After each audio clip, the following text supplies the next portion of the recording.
27. Membuka diri. Keluar darah pada saat kehamilan trimester atau 3 bulan awal bisa terjadi karena berbagai hal.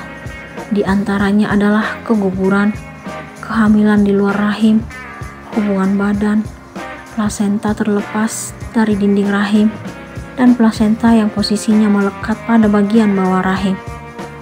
Stres juga dapat berperan dalam mengganggu kadar hormon dalam tubuh, hingga menyebabkan serangkaian reaksi yang mengakibatkan pendarahan dan pusing kepala. Dokter yang menangani Ratu pernah mengingatkan, jika hal itu sampai terjadi, sebaiknya dilakukan pemeriksaan lebih lanjut. Dokter kandungan dapat melakukan pemeriksaan penunjang menggunakan USG untuk mengetahui status kandungan. Juga dapat menentukan apakah dibutuhkan pengawasan yang ketat atau penanganan lain demi kelangsungan kehamilan.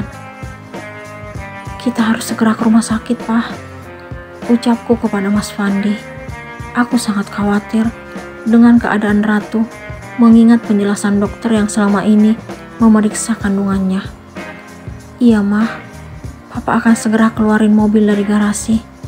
Mas Fandi langsung beranjak dari kamar Ratu, sementara Bayu segera menggendong istri yang sangat dia cintai itu, lalu kami menuju mobil. Maafin Ratu, karena telah nyusahin Mama dan Papa. Ratu membuka suara setelah mobil membelah jalanan. Jangan banyak gerak dulu, sayang. Jangan mikirin yang lain-lain. Sekarang kamu fokus dengan kesehatan kamu. Aku berusaha menenangkan Ratu. Iya, Dek. Mama benar. Kamu harus fokus untuk anak kita. Bayu mengusap perut Ratu. Dia tetap menganggap anak dalam kandungan Ratu sebagai anaknya. Kakak gak perlu bertanggung jawab lagi untukku. Kakak bisa melepaskan aku dan mencari kebahagiaan bersama gadis lain. Ratu kembali mengucapkan permintaan di luar akal dan pikiran itu. Kamu jangan pernah ngomong seperti itu, Dek. Kakak tidak akan pernah melepaskanmu, karena kamu adalah sumber kebahagiaan kakak. Apa yang keluar dari mulut Bayu terhadap Ratu selalu mampu membuatku kagum dan terharu. Jika saja Ratu tidak pernah menjalin hubungan dengan Revan, dia pasti akan sadar dengan ketulusan cinta Bayu. Akan tetapi, kenyataan tidak seindah harapan. Sangat jelas saat ini, kalau Ratu justru ingin mengakhiri hubungannya dengan Bayu. Entah kenapa dia secepat itu mengambil keputusan setelah berkomunikasi kembali dengan Revan. Semoga itu hanya emosi sesaat. Setelah tiba di rumah sakit, dokter segera memeriksa Ratu. Tenaga medis itu memberikan penjelasan, nasihat, dan saran agar aku dan keluarga mencoba menghibur Ratu dan tidak membebaninya dengan pikiran yang membuatnya tertekan. Aku tidak ada niat sedikit pun untuk menyakiti perasaan Ratu. Aku hanya ingin agar dia menerima kenyataan kalau dirinya tidak akan mungkin bersatu dengan Revan. Dia juga harus sadar kalau Bayu telah menerima dirinya sebagai istri walaupun sedang mengandung anak dari lelaki lain. Baik, Dok. Kami akan melakukan yang terbaik untuk Ratu. Aku pun memberikan balasan kepada dokter.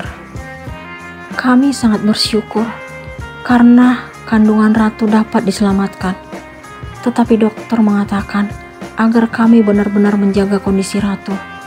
Aku merasa menyesal karena tadi menaikkan suara kepada anakku itu. Aku terpaksa melakukan itu karena dia telah mengatakan sesuatu yang tidak masuk akal.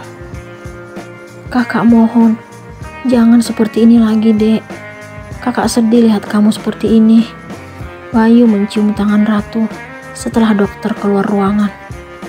Kamu boleh minta apapun dari kakak, asalkan bukan perpisahan. Kamu adalah hidup kakak.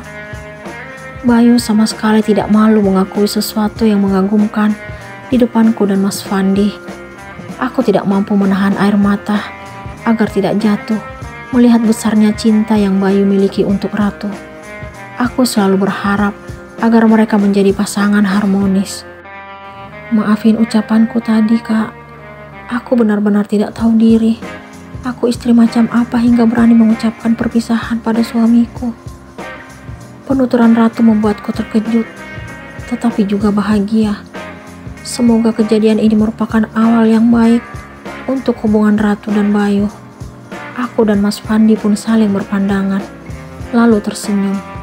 Suamiku itu juga pasti merasakan hal yang sama denganku. Kami berdua pun keluar kamar agar Ratu dan Bayu berbincang dengan leluasa. Setelah aku sadari, ternyata Bayu tidak kalah tampan dengan Revan. Mungkin karena selisih usia mereka terpaut jauh, jadi aku tidak pernah berpikir kalau mereka bisa menjadi pasangan. Setelah aku dan Mas Fandi tiba di luar, aku sangat terkejut melihat Mbak Sandra sedang duduk di depan kamar pasien tidak jauh dari tempat Ratu. Ternyata bukan hanya dia, tetapi juga suami dan anak perempuannya yang belum menikah. Apa yang mereka lakukan di tempat ini? Pagi ini, aku sangat terkejut mendengar informasi dari Mbak Dewi. Besanku itu sengaja berkunjung ke rumahku untuk mengatakan kalau Revan masuk rumah sakit kemarin. Pemuda itu kembali melakukan sesuatu yang menyakiti dirinya. Kali ini lebih nekat lagi dari sebelumnya. Jadi, gimana keadaannya sekarang, Mbak? Tanya aku kepada Mbak Dewi.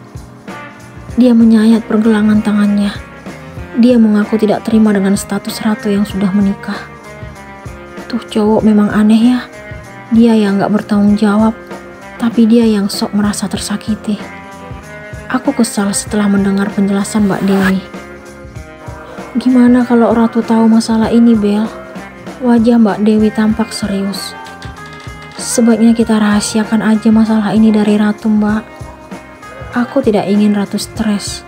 Aku tahu bagaimana perasaannya terhadap Revan.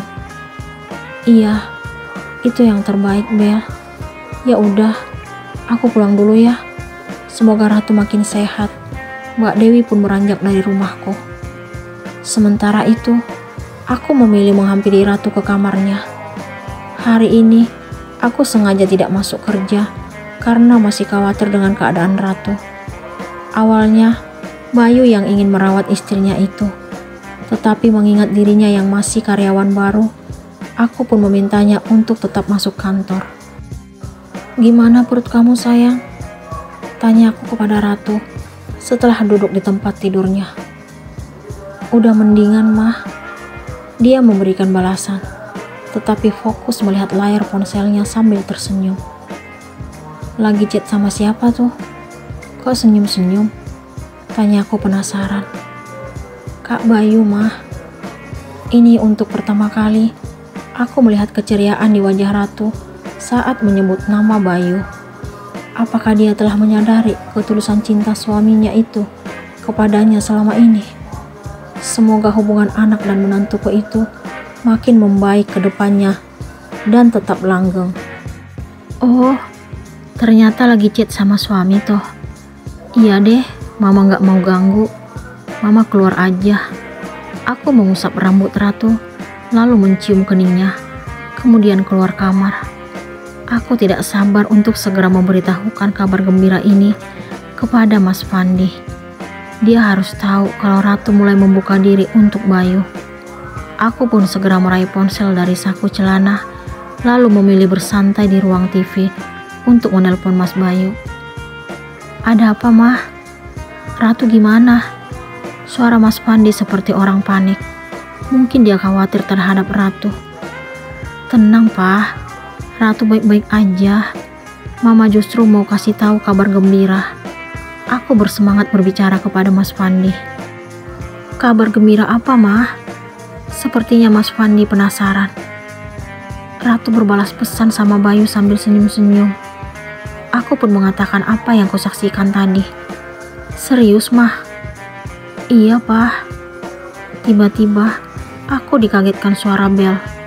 Aku pun mengakhiri panggilan dengan Mas Fandi, lalu melangkah ke ruang tamu. Setelah pintu terbuka, aku sangat terkejut melihat seseorang yang kini berdiri di depanku.